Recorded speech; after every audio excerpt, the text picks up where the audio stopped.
What's going on, everybody? It's time for another Sparks Notes comic review. We're going to look at Two Moons number 2 this time. We've looked at number 1 before, so we're going to take a look at how issue 2 compares to number 1 and how I think this is going to end up going for the series. First, you know what to do. If you haven't already, subscribe to the channel, like the video, and drop a comment below. Let me know what you thought of Two Moons number 2.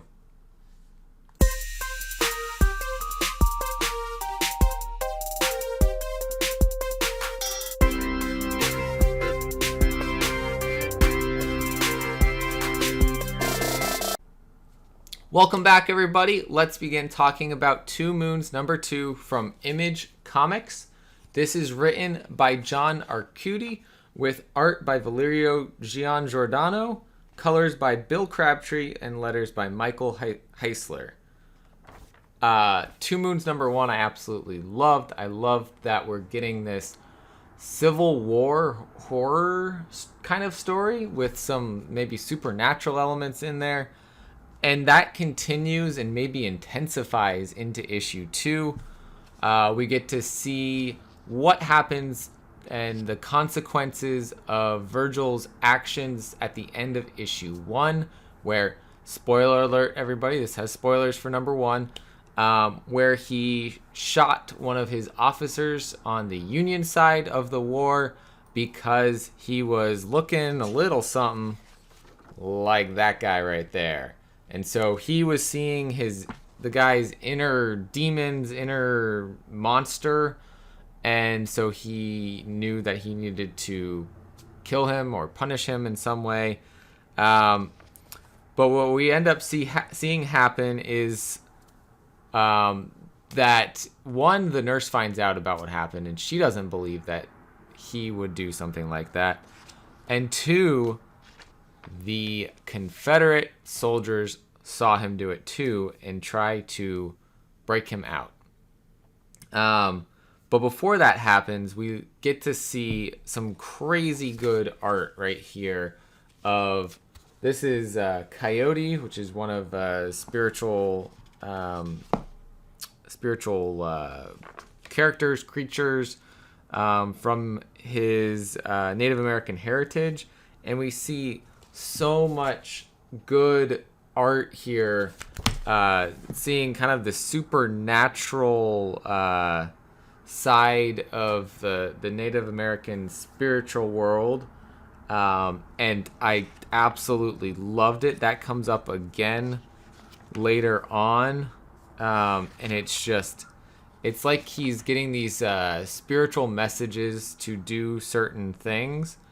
And those messages ended up telling him to go with the soldiers that were there to break him out. And then he said he was on the right path. And he just didn't want to see these messages again. But he is learning more and more about himself as this story is going on. And I really am enjoying his character development that we're seeing happen. We get to see some, they're doing a historical event here with the Civil War, but we don't see like the big battles and things like that. We're seeing more of maybe how the people in the war are feeling on each side, things that they might be doing on each side, without getting into those huge historical events, which I think that is awesome that they are doing it that way. We get to see history without diving deep into the history. That keeps the reader engaged. That keeps people from calling out historical inaccuracies. But also, they've done enough research to know that they're not going to get into that realm of historical inaccuracies or stereotyping a Native American character or anything like that, because also we find out, he wasn't raised by his parents. He was adopted and raised, so he may not even know a whole lot about his heritage. And so these spiritual messages that he's getting seem to be awakening him to that side of who he is, and I'm really enjoying that they're doing that. I also think this nurse that we talked about last time, who is an Irish immigrant, who doesn't really want to be a part of this war, but is, trying to help the people get hurt from the war. She shows how much of a badass she is in this one.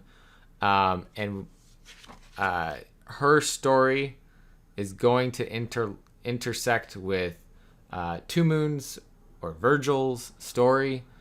And I don't want to spoil how that happens, but it's going to happen. And I am glad because I liked their character interaction in the first issue. So bringing them back together to interact more and to take the story forward from here, I think was a great decision on John Arcudi's part, or the whole creative team's part. And I am really enjoying where this story's going. I like what they did here on the cover with the like the lightning and rain and all that, symbolizing the Confederate flag there, and we've got a Confederate soldier there.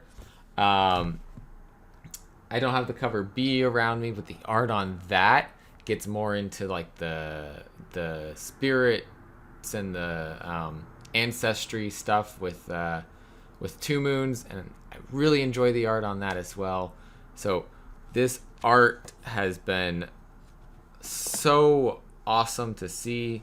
Valerio Giangiordano is absolutely killing it on these books. 10 out of 10 art for me. I love it. It fits the style so well. I want to see more of these characters. Absolutely loved the way that they were drawn. The story is still a solid 8-9 out of 10 for me. I like where it's headed. I want to see. I can't wait to read the next one. So I'm giving this issue 2 a 9 out of 10. Absolutely enjoyed it. Let me know what you guys thought in the comments below. If you gotten here to this point, you're still watching, and you haven't subscribed to the channel, please go ahead and do that for me. Like the video, and as always, guys, collect what you love. See you next time.